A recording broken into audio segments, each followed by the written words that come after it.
Hello there again. Michael Walker here with Brian Markham. and this is Empowering Empathy. Thanks for joining us again for another episode where we get to grill Brian on all the things that are Brian. Again. How's it going today, Brian? It's going well, brother. How you doing? I'm doing pretty well. Yeah? Doing pretty well. You ready for our all-day off-site EOS planning session tomorrow? I am psyched and pumped and ready to go. You get to sit in a conference room for like 8 hours with Yes. me. It's super exciting. Whew. At least there's some other people to talk about. Consider yourself lucky. Yes. Yeah. So, all right. Why are we here? The episode is what is empowering empathy? What does that mean to you? Where did this title for this podcast live stream show that we're doing, where did it come from? Yeah, so when we rebirthed Golden Technology, believe it or not, it was actually called Golden Resources, Inc. And I don't know, 8-9 years ago, we thought, Golden Resources, back in the 90s, when everybody started an IT staffing company, it was this resources, that resources. And every single company had a resource attached to it. And I wanted to be seen more of a technology company, not just a body shop. Right. So we rebranded to a Golden Technology, and that's where you see the fun logo and the sun, circle sun. But along with that came these 10 E's that we created, and we will have an episode talking about those. But and they're all over our site. But it's like empowerment, empathy, excellence, execute, entrusting, encouraging, embracing, and the biggest one that I like is enjoyment. But I like fun. Yeah, I like fun too. And so the biggest one that kept on rising to the top for me was this word empathy. And so I have been told that I am a softie and that I love people, and I do. I absolutely love people, and I can put myself in their shoes rather fast, which is what empathy is, right? So I don't know, right during COVID, maybe during there, I took a course through this program called Unique, YOUNIQUE. And it was a 2-weekend intensive, like pull the layers of the onion back, who you are, what's your purpose, and so forth. Well, out of the first weekend, after doing all of this deep dive, and we can bring in David and talk about Unique sometime, but you come up with 2 words that describe who you are. And after 12 hours of me psychoanalyzing myself, which is pretty freaking scary, my 2 words were, my reason for existence is to empower empathy. And what does that mean? Empower empathy means that I try to give people the tools and the knowledge and the training to grow their empathy capabilities.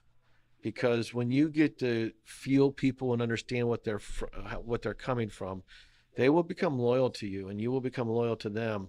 And so if we do it from a employee standpoint, if we do it from a client standpoint, we have to understand our clients' pain points, understand where they're coming from. We have to sit in that. And from a candidate standpoint, what are they feeling right now? They're all nervous about interview process, changing jobs, learning new technologies. And then with our families, what our spouse, what our significant other, what our children. And so I believe the secret to a successful life is to be an empath. I love it, and my job is to empower. So that's where the name came from. Yeah. So I would say that this is a collection of opportunities to look at your successes and your failures in life.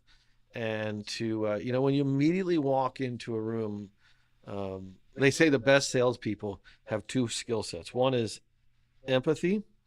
Can I understand my client's pain? Can I understand what their need is? Do I truly understand it? And the second one, believe it or not, is ego. Not an unhealthy ego, but like, can I solve that person's problem? Yes, I can solve it. Sure. So a good sales rep walks in the room and says, what's that person's problem? And I can solve it. And so for me, I've always been a good sales rep. So empathy. Solution provider. Yeah, solution provider, business development manager. Mm-hmm. So yeah, empathy is something that has grown, and to be quite honest, it's it's something that's missing in our culture. If you look at all of our politics, all of our division, all these crazy things that's going on in our world, every single thing about it could be solved if we just had strong empathy for each other.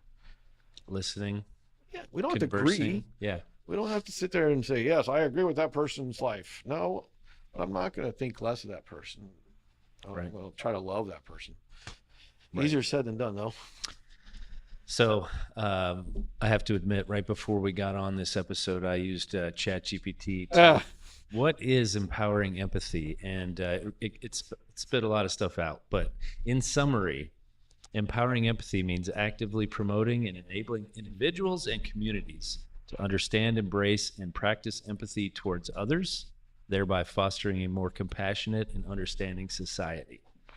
Now, that's a computer spitting out the conglomerate of human knowledge on the topic, so it's a little but Elon Musk is right. But they're going to take over the world. Why do you need me? There's a perfect. What I was going to say is it's pretty good. Hey, read it again for me. In summary, empowering empathy means actively promoting and enabling individuals and communities to understand, embrace, and practice empathy towards others, thereby fostering a more compassionate and understanding society. Yeah.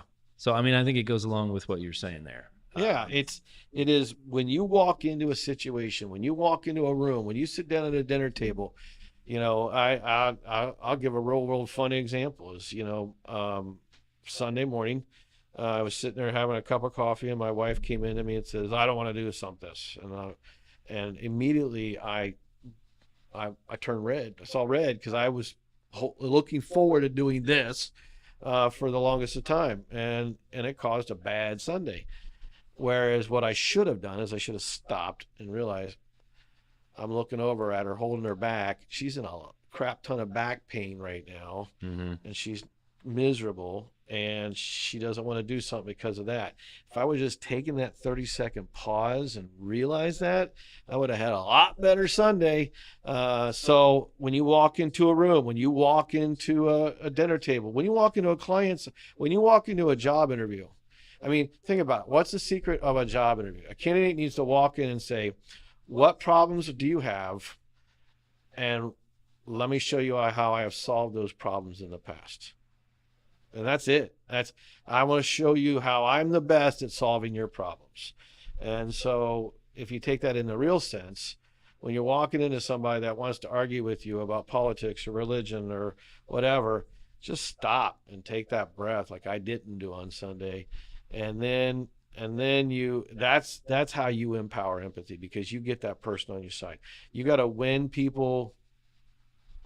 You can't bring truth first. You got to win people with empathy, or what I refer to as grace. You got to build that relationship first, then bring wisdom afterwards. If you spout off wisdom at the beginning, you're just a legalistic jerk. Up on the soapbox, right? Yeah. Yep. Can't shout. That's why it took me so long to agree to do this thing, because I feel like I'm spewing. We planted some seeds. We had you watch what we were doing. We had you read some things and check out some others.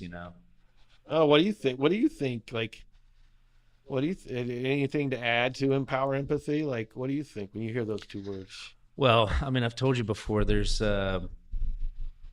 a reason I'm here. I haven't had a quote boss in my entire professional career other than yourself. I pretty much have worked as a solopreneur or a self-employed individual with family partners, or just on my own for the better part of 25 years or so. So there's only so many places where I'm going to go and feel like that I'm a fit there, right? Yeah. And so culture is important to me. Having an environment where people are empowered and have the autonomy to do their work. They have the ownership, support of the team around them and the leadership. Yeah, they have the ability to own the work, but also feel like they're making a difference in the lives of the people. We suckered another one.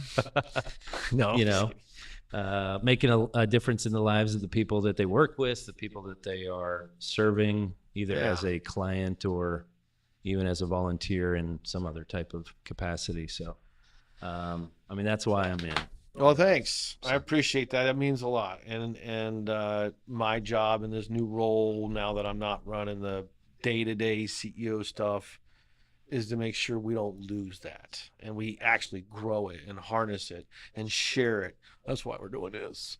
So, yeah. So that's what Empower Empathy is about. We're going to take that in this podcast and we're going to apply it to all kinds of different aspects of our lives, aspects of IT recruiting and staffing. So yeah, that'd be a good wrap up of Empowering Empathy.